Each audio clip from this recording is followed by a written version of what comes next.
The Little Prince. Chapter 1. Once, when I was 6 years old, I saw a magnificent picture in a book called True Stories from Nature, about the primeval forest. It was a picture of a boa constrictor in the act of swallowing an animal. Here is a copy of the drawing. In the book it said, boa constrictors swallow their prey whole without chewing it. After that, they are not able to move, and they sleep through the 6 months that they need for digestion. I pondered deeply then over the adventures of the jungle, and after some work with a colored pencil, I succeeded in making my first drawing. My drawing number 1.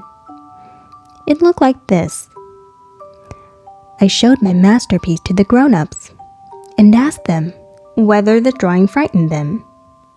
But they answered, "Frightened?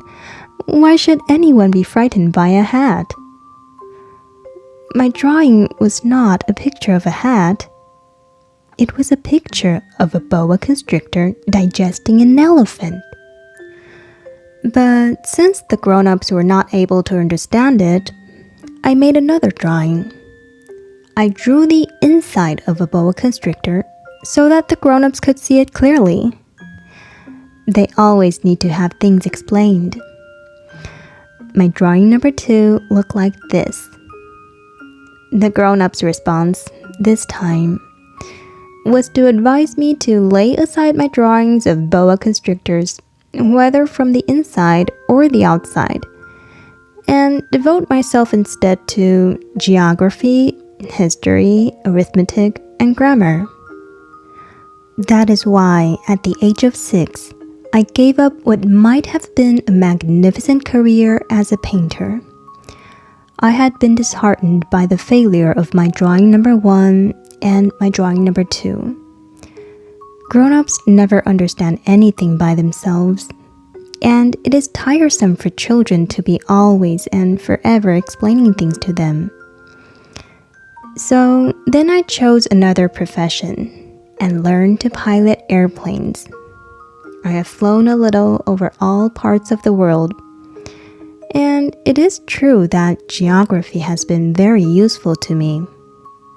At a glance, I can distinguish China from Arizona.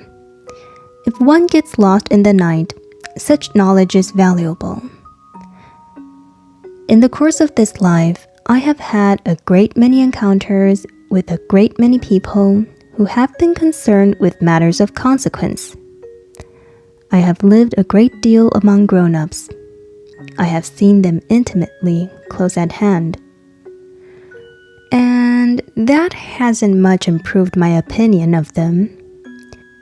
Whenever I met one of them who seemed to me at all clear-sighted, I tried the experiment of showing him my drawing number 1, which I have always kept. I would try to find out, so if this was a person of true understanding. But whoever it was, he or she would always say, "That is a hat." Then I would never talk to that person about boa constrictors or primeval forests or stars. I would bring myself down to his level. I would talk to him about bridge and golf and politics and neckties. And the grown-up would be greatly pleased to have met such a sensible man.